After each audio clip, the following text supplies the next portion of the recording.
From a Carillon standpoint, they're always important. There's only so many of them in the United States, so 170 at this point now. So it's a unique instrument. To see any of them taken out of service is a disservice to the community itself.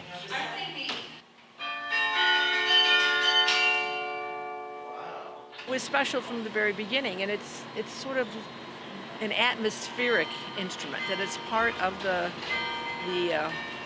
culture of Alfred.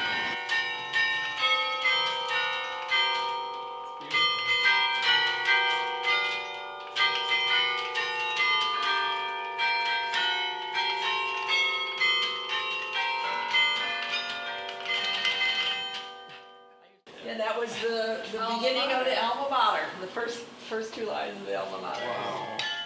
The bell, this is, there's no electronic assist at all. The wires go from here up to the bells there. There's only three where the wires go down, the three big bells. You see, we have pedals, the lowest octave and a fifth are doubled. So I can play this with my hand. I could also play it.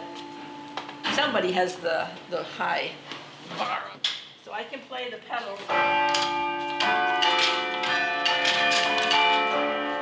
hands. I can play the bottom, these notes. So they work in tandem, but you tend to play the upper bells with your hands and then the lower bells with your feet.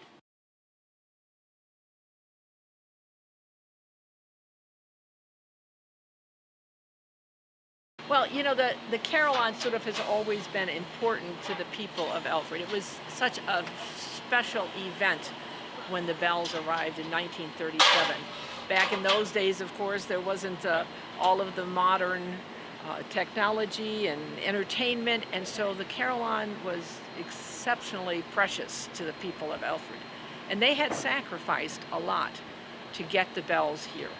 The alumni had raised the money, and it was a big challenge in the 30s to raise money to buy the bells. It was used for tolling when someone died. It was used for celebrations when someone got married.